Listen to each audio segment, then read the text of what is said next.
नमस्कार। ये जो मेरा वीडियो है ये उन विद्यार्थियों के लिए समर्पित है जो विद्यार्थी राजकीय महाविद्यालय सैपऊ में बीए प्रथम वर्ष हेतु आवेदन कर रहे हैं या जिन्होंने आवेदन किया है या जो आवेदन करने के इच्छुक हैं। कुछ महत्वपूर्ण सूचनाएं मैं इस व्याख्यान के माध्यम से, इस वीडियो के माध्यम से विद्यार्थियों तक, उनके अभिभावकों तक प्रेषित कर रहा हूं, जो उनको फॉर्म भरने में या फॉर्म में जो ऑब्जेक्शन है उसको क्लियर करने में बहुत ज़्यादा सहायक सिद्ध होंगी। सबसे पहली सूचना यह है कि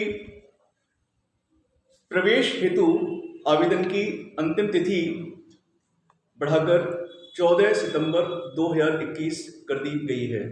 ये आवेदन तिथि दूसरी बार बढ़ी है। इससे पहले 7 सितंबर थी और लेकिन अब इसको बढ़ा करके 14 सितंबर तक कर दिया गया है और ऐसी उम्मीद है कि शायद इसके आगे कोई तारीख नहीं बढ़ेगी और 14 सितंबर ही लास्ट डेट रहेगी। इसका सीधा सा मतलब है कि 14 सितंबर के बाद जो आवेदन पत्र भरे जाएंगे वो मान्य नहीं होंगे, उनको स्वीकार नहीं किया जाएगा। तो अंतिम तिथि का इंतजार ना करें, बल्कि 14 सितंबर से पहले आप लोग अपने फॉर्म ऑनलाइन सबमिट करें। दूसरी सूचना है कि महाविद्यालय द्वारा विद्यार्थियों को समय समय पर आवश्यक सूचनाएं प्रेषित करने हेतु और विद्यार्थियों को ऑनलाइन कक्षाओं से जोड़ने हेतु छात्रों और छात्राओं के अलग अलग व्हाट्सएप ग्रुप बनाए गए हैं। छात्रों का ग्रुप अलग है और छात्राओं का व्हाट्सएप ग्रुप अलग है और ये ग्रुप इसलिए बनाए गए हैं जिससे कि समय समय पर सभी विद्यार्थियों को महत्वपूर्ण सूचनाएं प्रेषित किया सकें और साथ ही कि महाविद्यालय में जो भी ऑनलाइन कक्षाओं का संचालन होगा या ऑफलाइन कक्षाओं का संचालन होगा तो उसकी सूचनाएं भी समय समय पर उनको प्रेषित की जा सकें। इन ग्रुप से छात्रों को और छात्राओं को सभी को जुड़ना आवश्यक है, अनिवार्य है, क्योंकि ये संभव नहीं है कि कोई भी सूचना पृथक रूप से, व्यक्तिगत रूप से प्रत्येक विद्यार्थी को दी जा सके। केवल व्हाट्सएप ग्रुप के माध्यम से ही ये सूचनाएं प्रेषित की जा सकती हैं। तो इसलिए जो विद्यार्थी अभी तक व्हाट्सएप ग्रुप से नहीं जुड़े हुए हैं वो व्हाट्सएप ग्रुप से अनिवार्य रूप से जुड़ जाएं।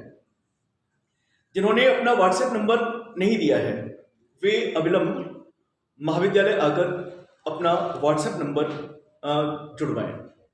ऐसे बहुत सारे विद्यार्थी हैं जिनके पास या तो व्हाट्सएप नंबर है नहीं या किसी अन्य कारण से उन्होंने फॉर्म में जो नंबर लिखा है वो व्हाट्सएप नंबर नहीं है और ऐसी स्थिति में उन विद्यार्थियों तक महाविद्यालय द्वारा समय समय पर दी जा रही सूचनाएं उन तक नहीं पहुंच पा रही हैं।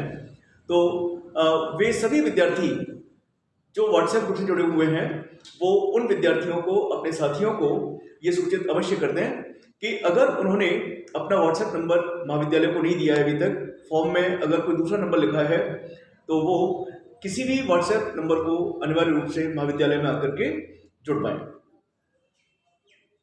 इसके बाद सबसे महत्वपूर्ण सूचना ऑब्जेक्शन से संबंधित है। कुछ प्रवेश फॉर्म में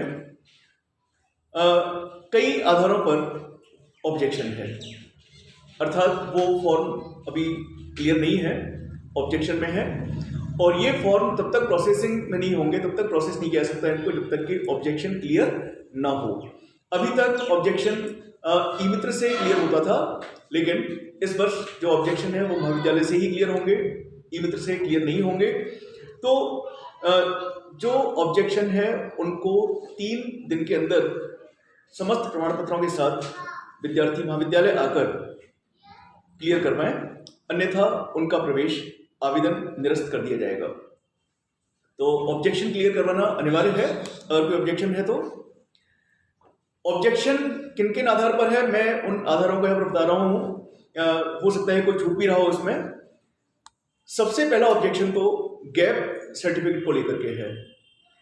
जैसा हम जानते हैं कि छात्रों के संबंध में, इसमें छात्राएं शामिल नहीं है, छात्रों के बारे में एक नियम है कि 2 साल का गैप मान्य है। अगर 2021 की मार्कशीट है उनकी फॉर्म में लगी हुई तब कोई दिक्कत नहीं है, लेकिन अगर 2021 से पहले 2 साल तक यानी 20 या 19 19 से पहले जिसने 12वीं क्लास पास की है वो प्रवेश के लिए पात्र नहीं है, केवल छात्रा नहीं। यानी 2019 में जिन स्टूडेंट्स ने 12वीं कक्षा पास की है केवल वही विद्यार्थी महाविद्यालय में प्रवेश के लिए पात्र है, और वो भी तब जब वो 19 का और 20 का गैप सर्टिफिकेट फॉर्म के साथ में सबमिट करेंगे। फॉर्म में 21 की मार्कशीट होनी चाहिए।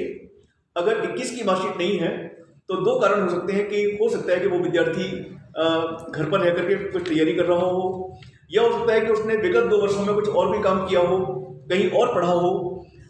जो भी कुछ उसने किया है तो वो हमें लिखित में चाहिए, और अगर ये शपथ पत्र नहीं है तो उस स्थिति में उस विद्यार्थी का आवेदन पत्र निरस्त कर दिया जाएगा। अगली सूचना ओबीसी के स्टूडेंट्स के लिए है। ओबीसी प्रमाण पत्र 1/7/2018 से और उसके बाद वाले ही मान्य हैं। 1 जुलाई 2018 का होना चाहिए या उसका बाद का होना चाहिए। अगर किसी विद्यार्थी ने ओबीसी के किसी कैंडिडेट ने 1 जुलाई 2018 से पहले का प्रमाण पत्र लगाया है तो वो प्रमाण पत्र मान्य नहीं है। तो अगर इस आधार पर ऑब्जेक्शन है तो ऐसे विद्यार्थियों से मेरा आग्रह है कि वो तुरंत महाविद्यालय आकर के नया जो उनका ओबीसी का सर्टिफिकेट है जो 1 जुलाई 2018 के बाद का जो अभी बनवा रहे हैं या जो बना हुआ है उसको वो जमा कराएं।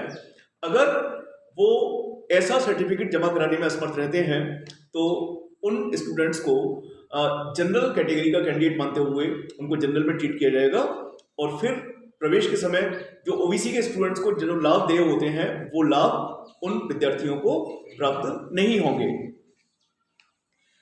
अगला जो सूचना है वो सूचना है ईडब्ल्यूएस से संबंधित विद्यार्थियों के। जैसे हम जानते हैं कि ईडब्ल्यूएस के स्टूडेंट्स के लिए 10% आरक्षण, सीट्स में 10% आरक्षण है। तो ईडब्ल्यूएस के जो सर्टिफिकेट्स हैं वो केवल वैलिड फॉर 2021 और 22, ये नोट कर लेंगे आप लोग। अगर 2021 और 22 लिखा होना चाहिए, केवल ये शब्द लिखे हुए हैं 2021 और 22 तब तो वैलिड है।